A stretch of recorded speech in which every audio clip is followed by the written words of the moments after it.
And I'm like, yeah, we're going to do this workout today. I'm going to do this workout. I did it this morning at 7, and we're going to do it today at 2. Because it's the truth.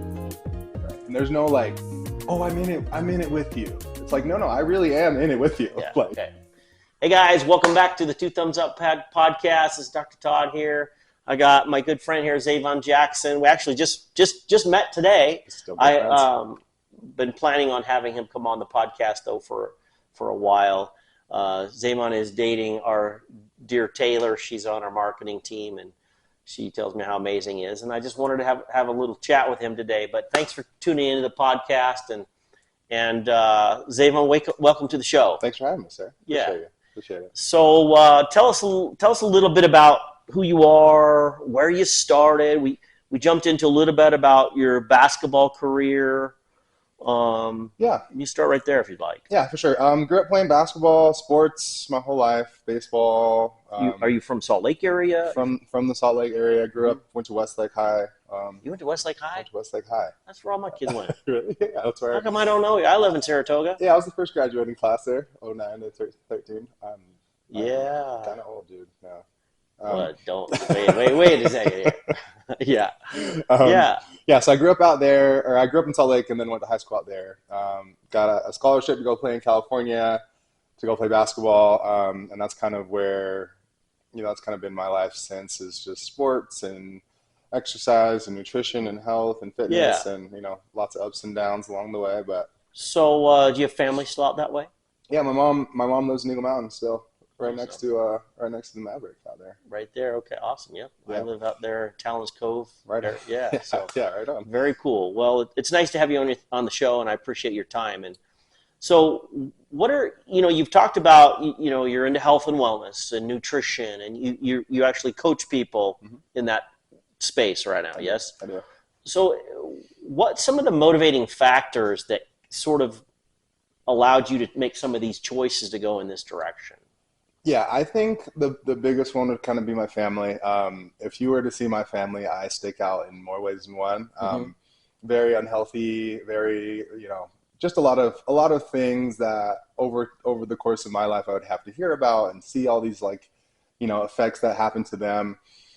Feeling bad and not loving the way that their knees work, or my hips hurt, or I can't get out of bed type of thing. So when talk, and I pray they're okay us chatting about them a little bit. Yeah. So for sure.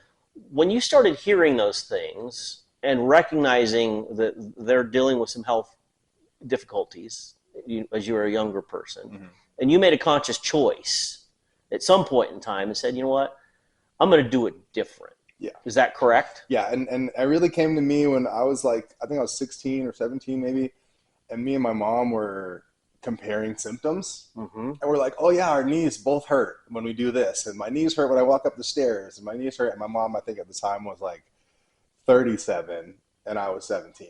Yeah. Right, and then at some point... And could she back up 20 years and go, oh, that may have been when I started? Well, and she tells me we got basketball player knees, and this is just kind of how it goes. And then I see other kids that are 17, and they're jumping and putting their nose at the rim, and I'm like, wait, I'm 17 too. Dude, that was kind of the start of it for me. When people say that, when people say, well, we talk about genetics, yes, but there's also this study of epigenetics, yes, and so it's well, really, what people are making is an excuse. Yeah. Has that been your experience? Yeah, me too. And I did it too. But then you decided to not make that an excuse anymore. Correct. Is that what happened? Yeah. At 17, your mom's 37, she's saying this, you're saying this. Well, that looks similar. Yeah. And in that given moment, you're like, okay. Yeah, and I think that was kind of the start, and then everything else has just kind of been a quest to figure out why I felt like that. And learning the psychology behind it and the biology behind it, and learning the physiology behind it, and all the things kind of why people do what they do, and why they are the way that they are. It's kind of just super interesting to me after that.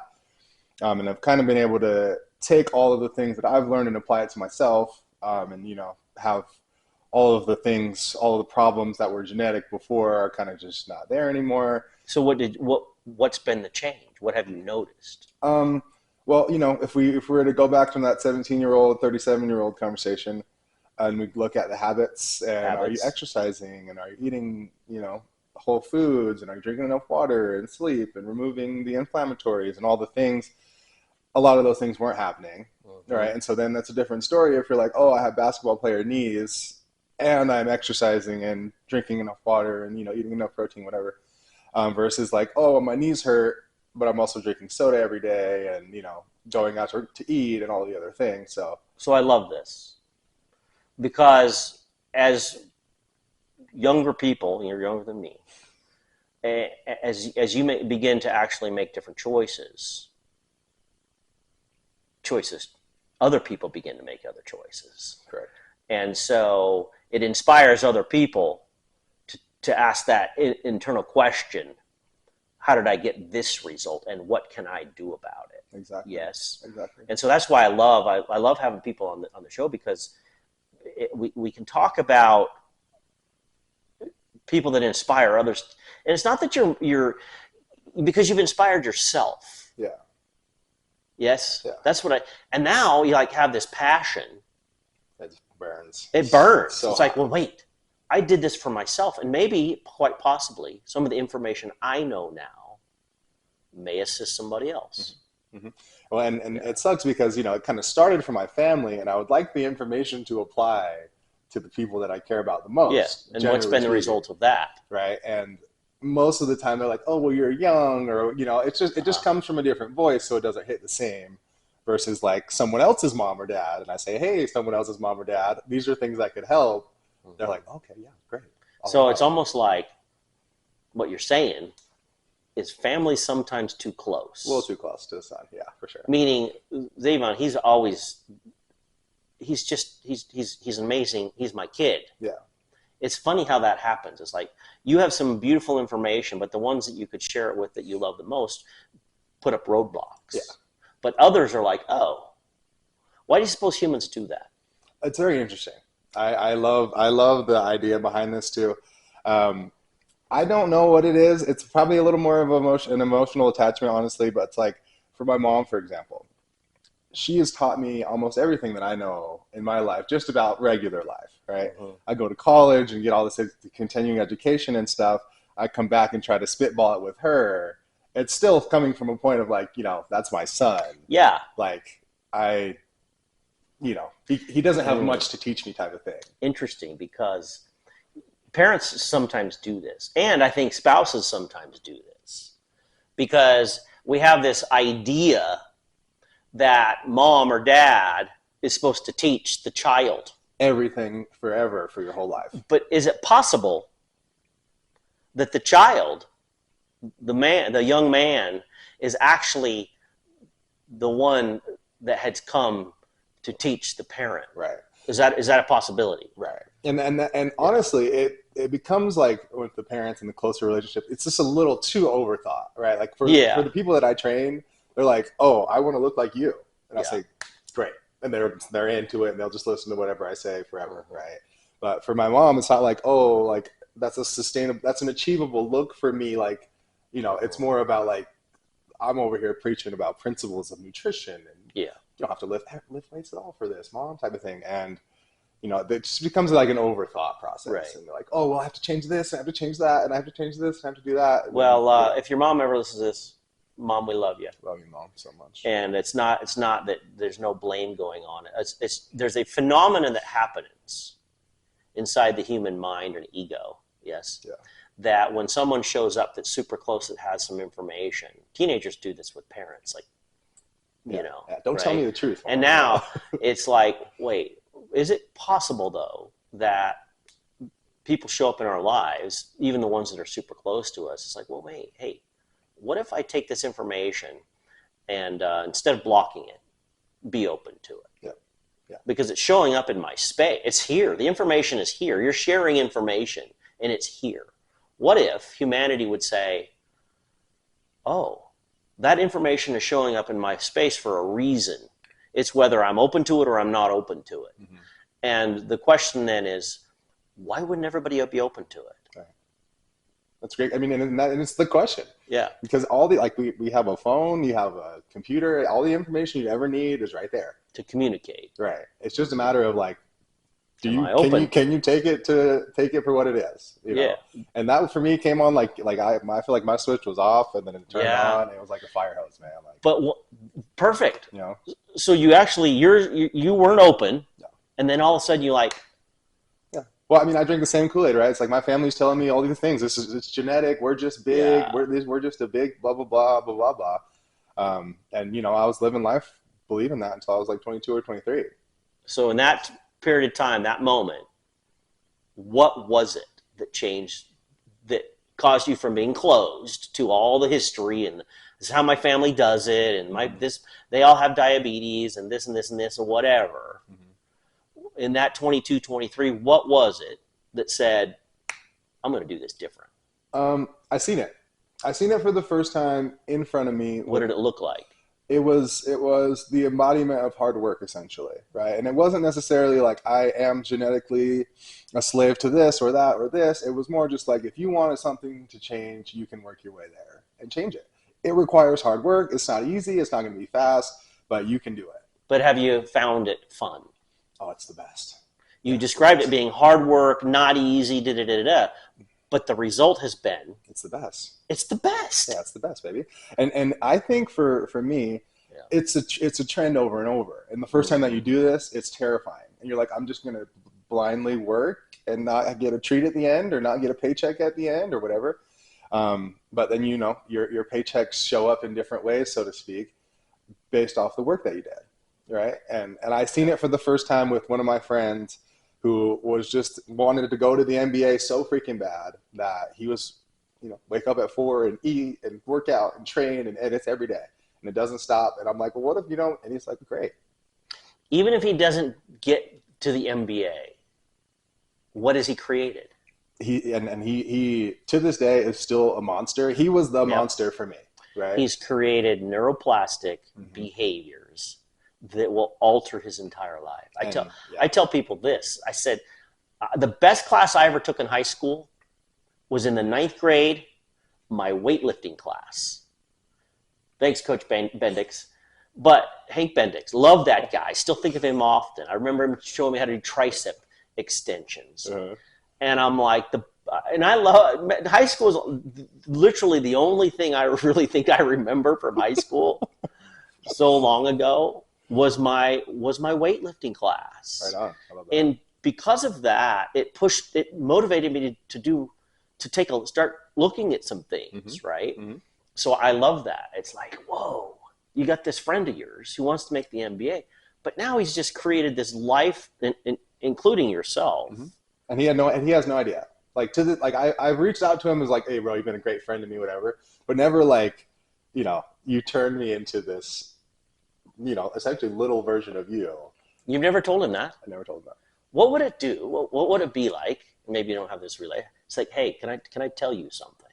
Can I share something with you that? And if he says yes, you've inspired me to take on my own health. And he may not even know it. Yeah. He wouldn't know. I'd probably cry like a baby for that conversation, honestly.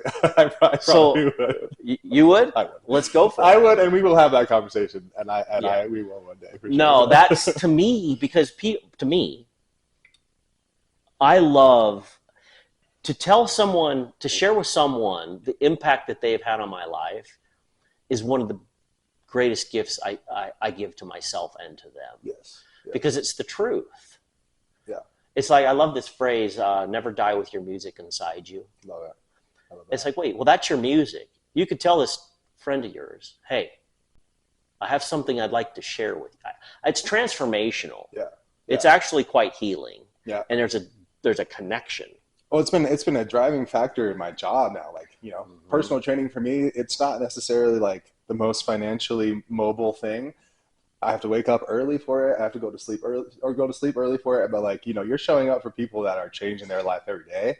Yeah. And, you know, if I would have loved someone to do that to me when I was 13. Would you have listened at 13? And that's the part, right? Is getting a coach that can get it through to you in a specific way. Yeah. Not to say that I didn't have good coaches. Like I had pretty good coaches growing up. They just didn't speak my language. Right. And what would you say? What would you say your language is then?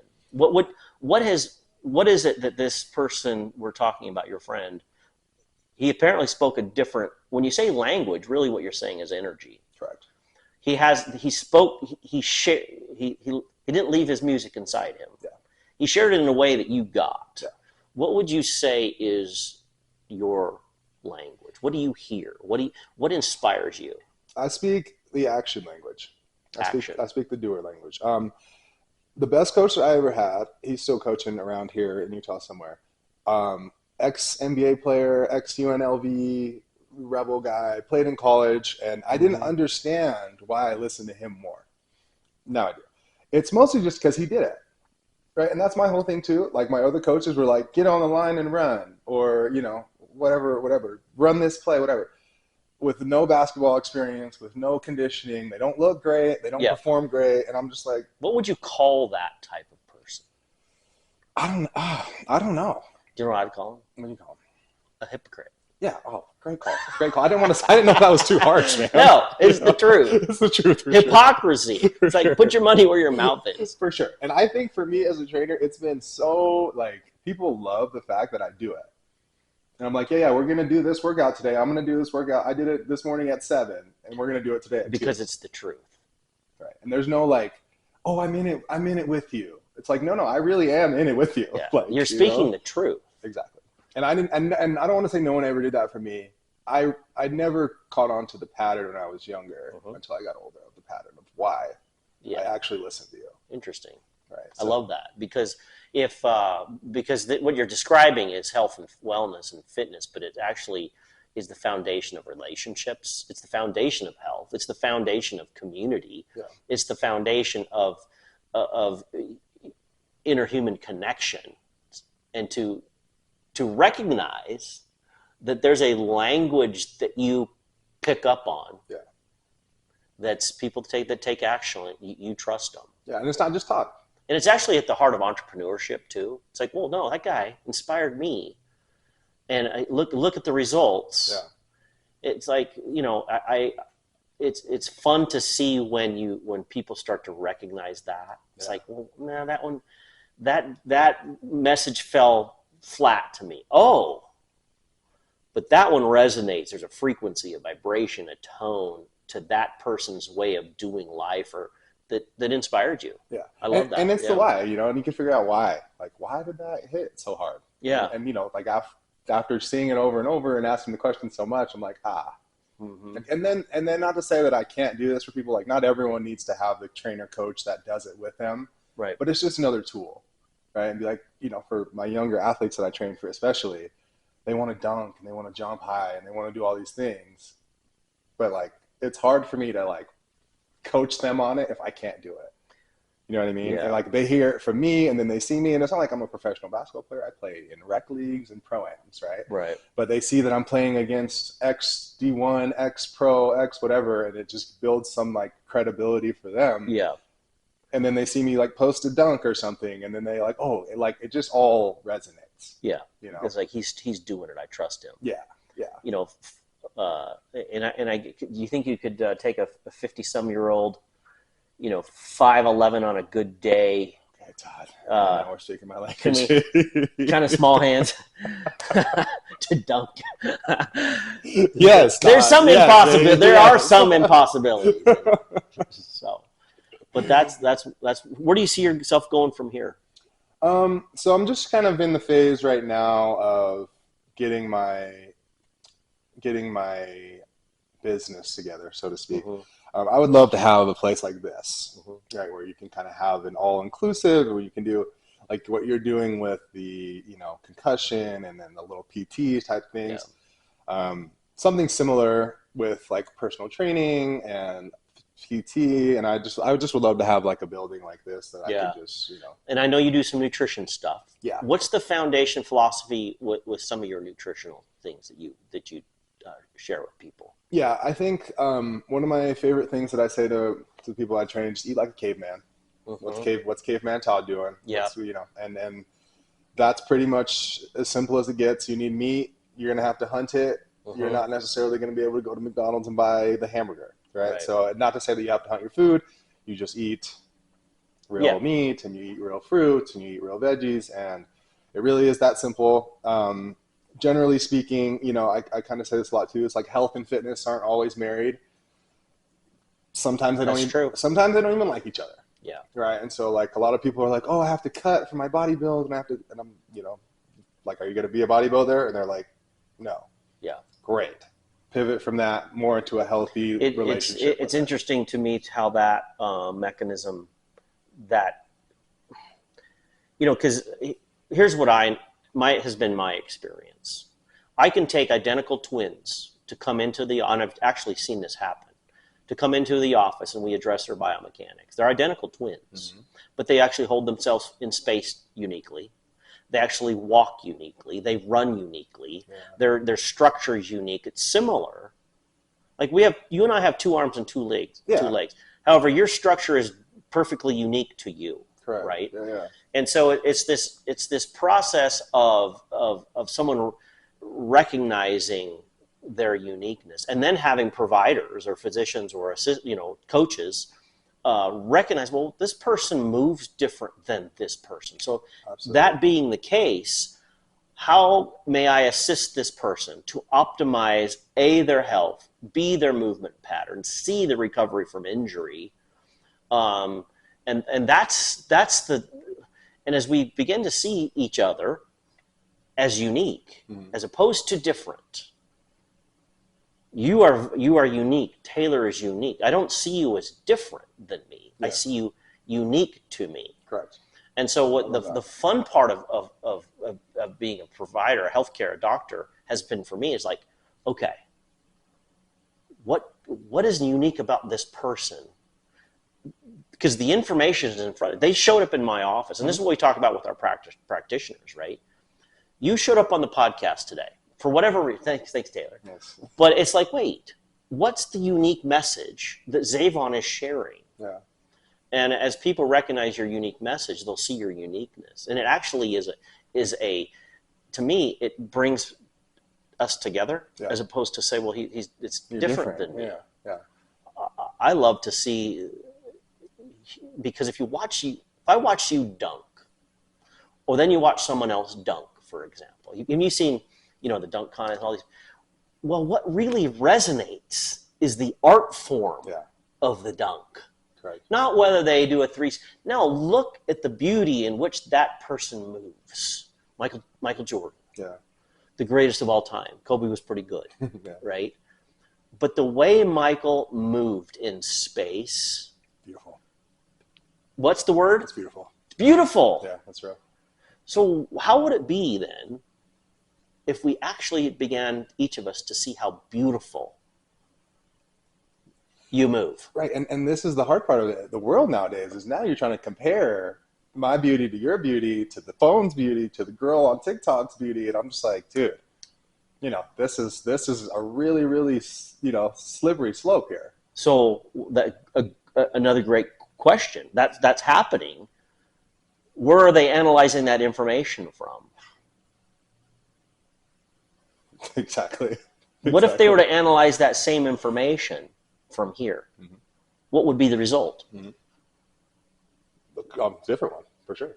Would we see each other's uniqueness? Yeah, and that's the art. That is the beautiful art of. I mean, I see it as a personal trainer. For me, a nutritionist is like, you're Todd. Maybe there's another 5'11" guy with great bounce and small hands. That like tall shoes. Yeah, that it just makes it a little different, right? And that for me is like, okay, like finding what works for me. Hey, I was always a shooting guard. I get it. It's okay. It's okay. Yeah. I'll let you shoot. It's fine. I'll just pass it.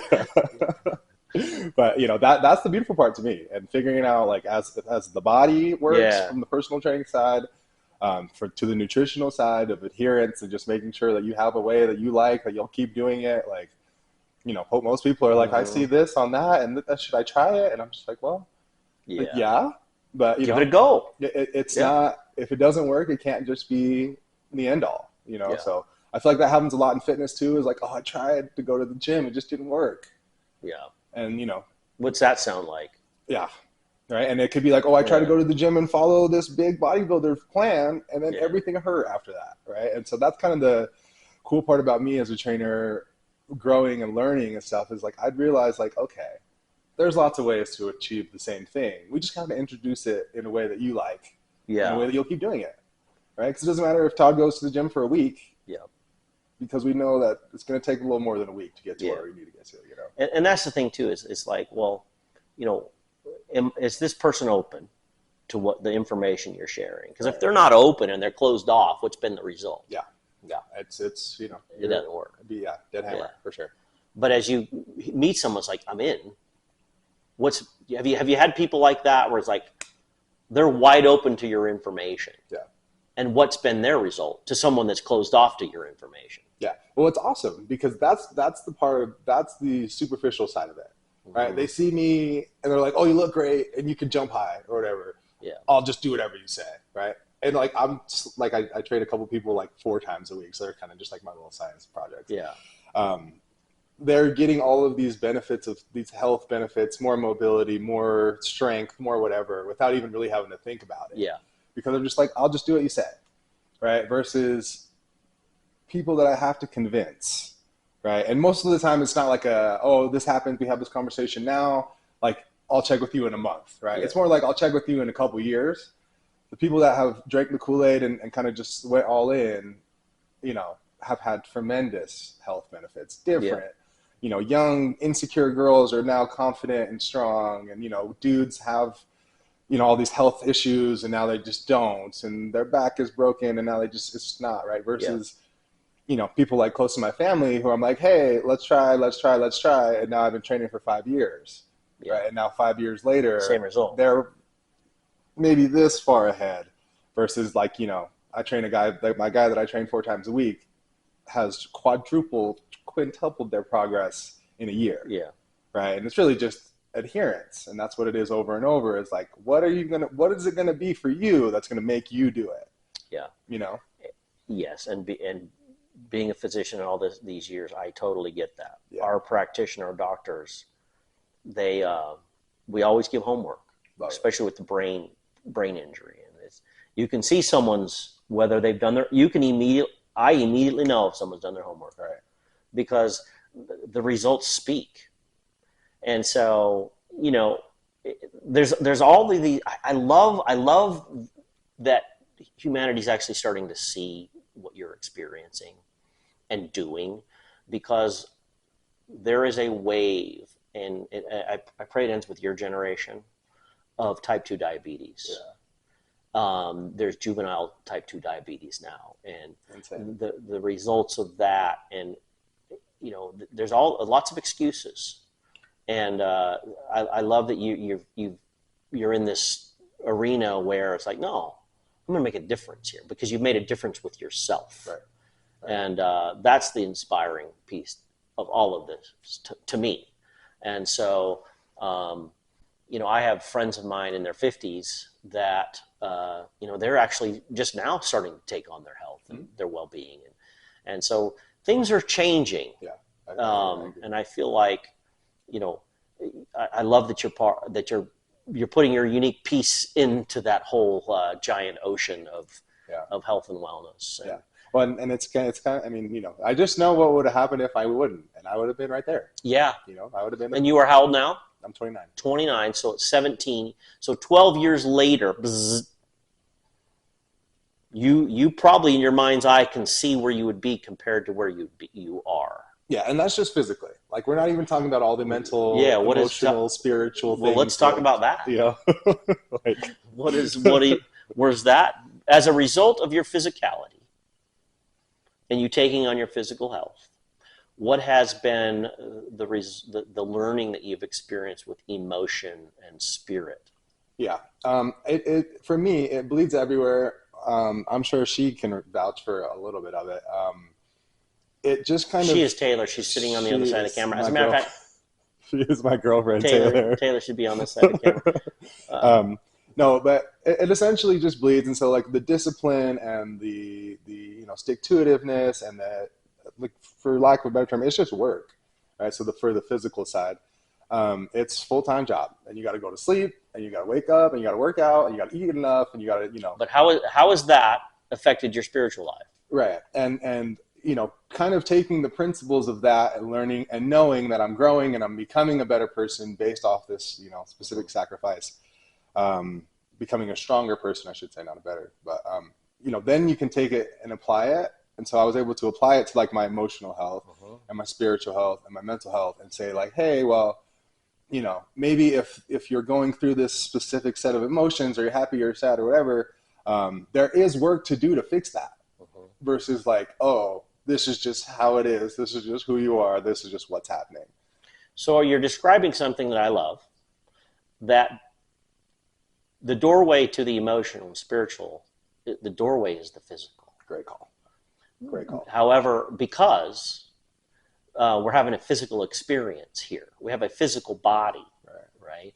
And so my experience has been that as one takes on the physicality of it all, that's the doorway to the emotion and spirit. And so you have these expansive experiences. That's why you have such euphoria after exercise or taking care of your body. There's a emotional, spiritual expansion that happens. I did a yoga class this morning, and I take on the physical, and then there's this beautiful emotional, spiritual expansion that I have. Yeah. And so as people, because it's inspiring, right? We talked about that. It's like, well, no, I'm doing this. I'm taking on myself, my physicality, and look what else I've learned with my relationships with myself and others, my ability to communicate, how I feel about myself, your spiritual expansion, your emotional well-being. What would you tell people that are, and I know what I tell people that are in that state of depression, anxiety, frustration, resentment? What would you tell them? Well, I think the truth of the matter, life is hard, and it's all hard, right? And for me, this was kind of what I was thinking about during my time, was to go make my exercise the hardest thing of the day, right? And whatever that meant that day. And what if that phraseology keeps someone from doing it? Well, I think that it's all just about and I talk to people a lot about this too, just your relationship with work in general, right? And I think some people's because there's an avoidance mechanism. Exactly. Yeah. And some people's capacity for work is this big. And if it's this big, then that means you're going to go this big and you're going to send it, and this is going to be your hardest work you're going to do or whatever. And some people's are bigger, right? And so like as I've gotten into it and I've been able to work out and play sports and whatever, like now my capacity for work is pretty huge. Yeah. And like even she's like, what's wrong with you sometimes, right? And I'm like, well, this is what I've been working for. I was trying to kind of build this thing. So wherever it is that you start, it's just kind of building your capacity for work and curating your relationship for work. I know for me, it was really messed up. My relationship with work was skewed based off of my childhood sports, right? And they say, hey, Todd, you did something bad. Get on the baseline. We're going to run. Yeah. And I say, hey, Todd, you did something good. So you're being punished. Here's a piece of pizza. Right. And now your whole relationship with like, oh, it's like the post-game juice box, oranges, snacks, even if you lost. Right. Right. And so who's in charge of snacks? Which mom? Like that's all I cared about as a kid, Yeah. And so my relationship growing up was like running is not a punishment. Exercise is not a punishment. Like, you take a person that's in that space of depression, anxiety, frustration, of self-loathing, and they're really stuck, Yeah.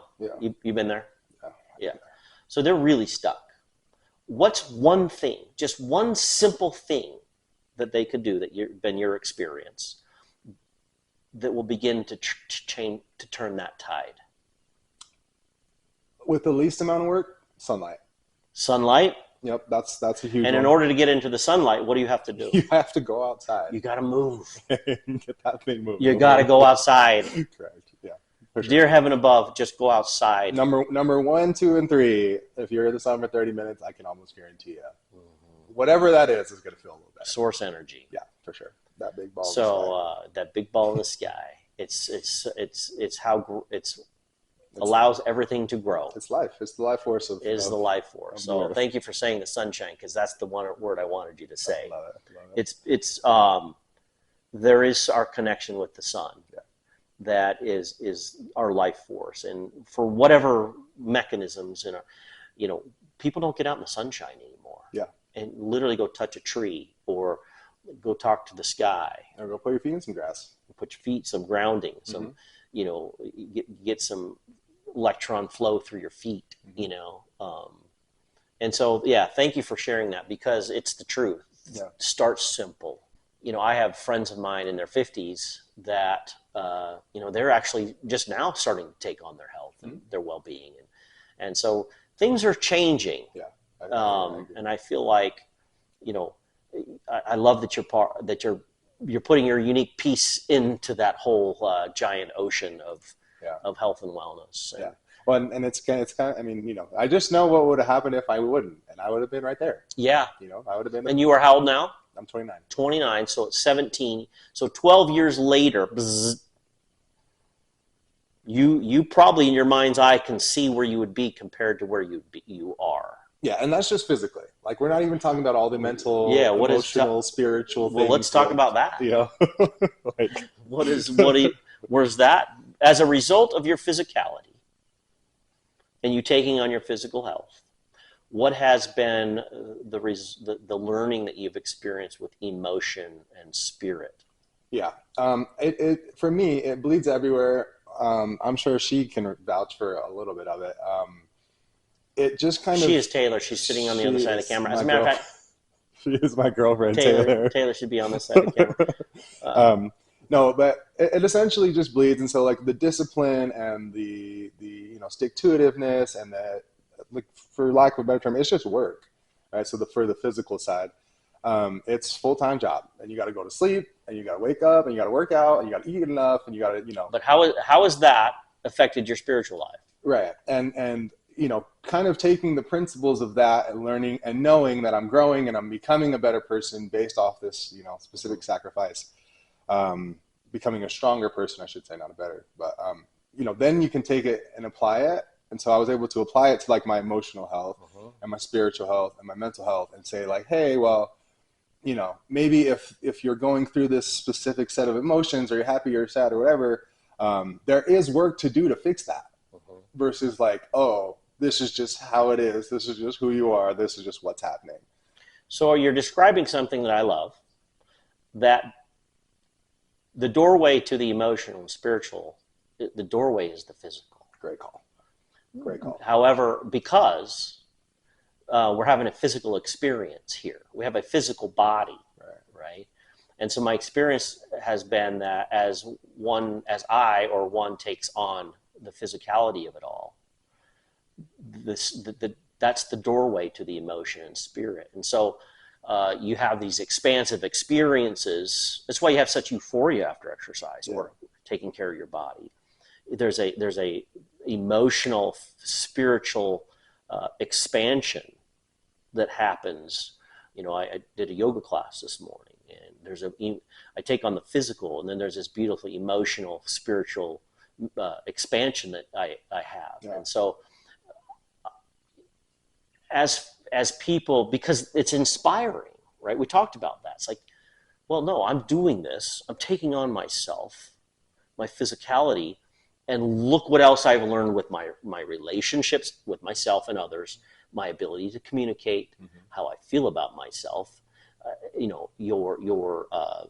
spiritual expansion, your emotional well-being.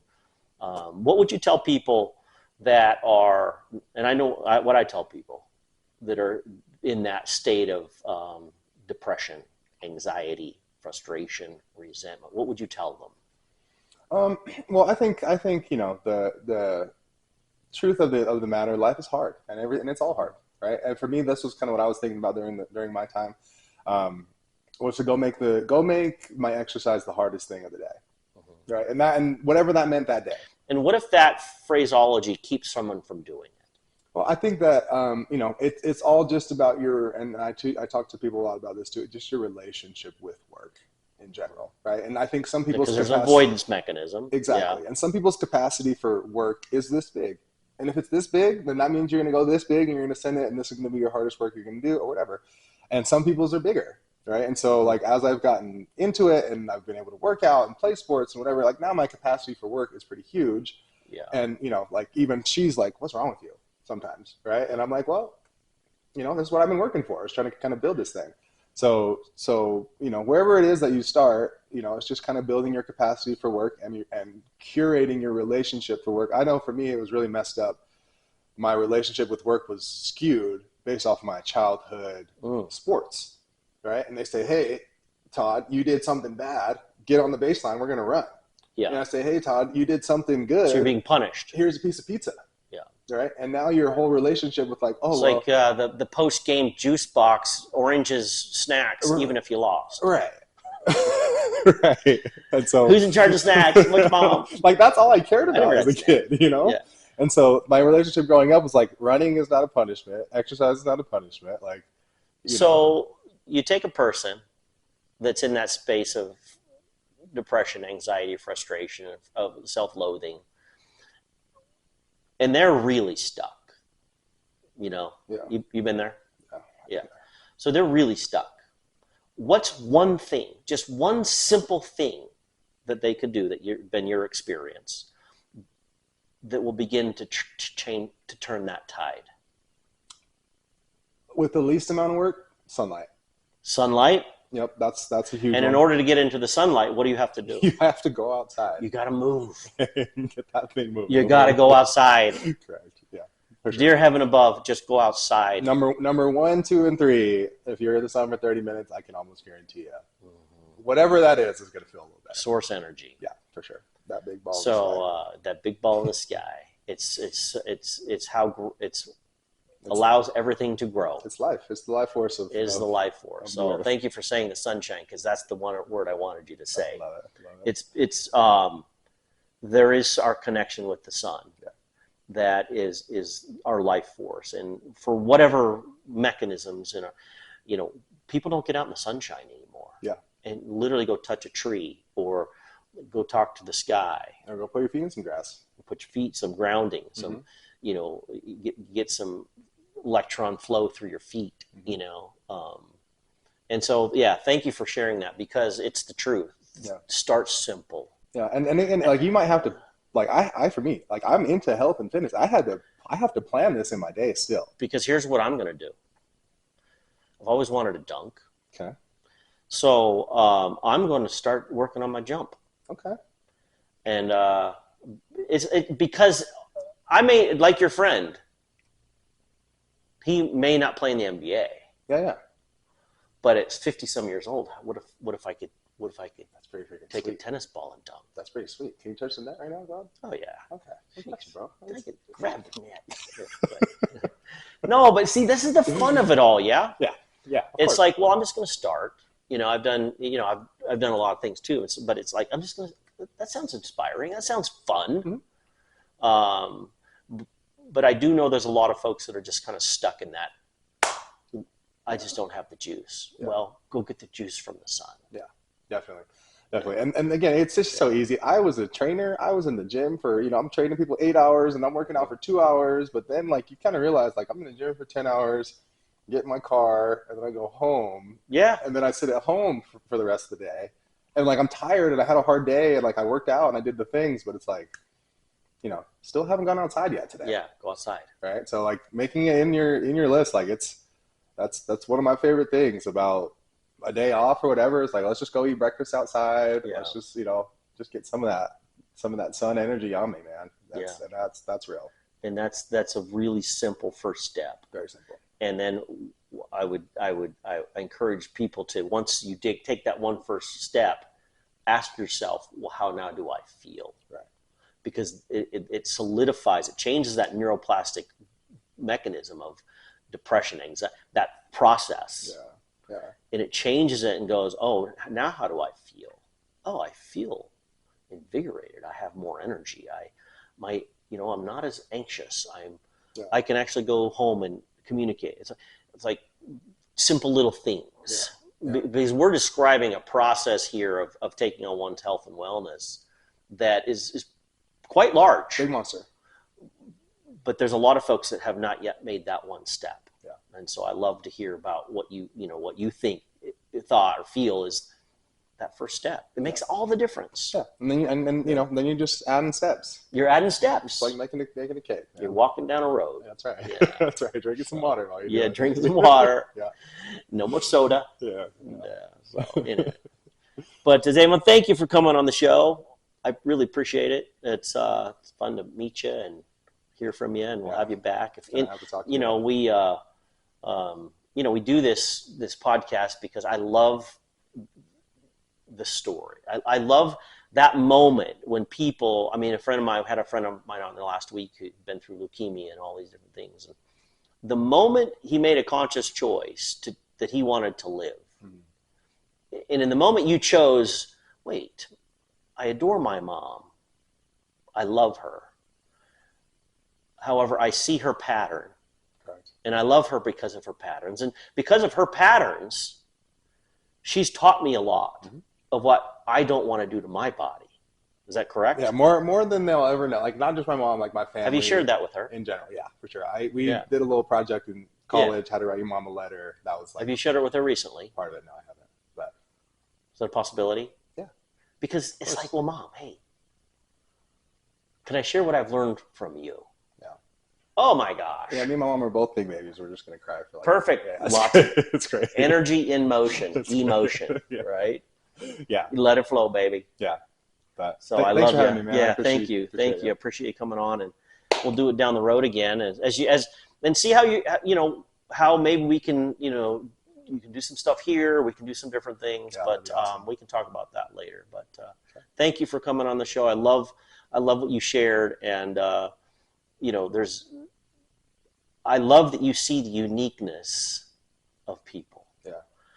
Not the difference, but the uniqueness. Yeah, and that is a whole nother energy vortex, a whole nother experience to watch and see how someone moves in space, how they speak their language, how they show up. And you speak my language, Todd. Alan Watts, one of my dear friends. I call him a friend. I listen to him a lot. He's my friend. He's a philosopher. He actually, if you haven't heard Alan Watts, go look up Alan Watts. Mm-hmm. But he says, I heard him say it many times, he's like, when someone walks into your environment, tell Creator, God, whatever, thank you for the unique way God has come on today. See what I'm saying? That's beautiful. Yeah. And so I thank you for the way you've come on today. Yeah, thank you. So, thank you for having me. Appreciate you. Love you. Thanks for coming on the show. Thanks, Zavon. Thank you, Todd. We love you guys. Go out in the sunshine. 2 thumbs up. We'll talk to you soon. 2 thumbs up, baby.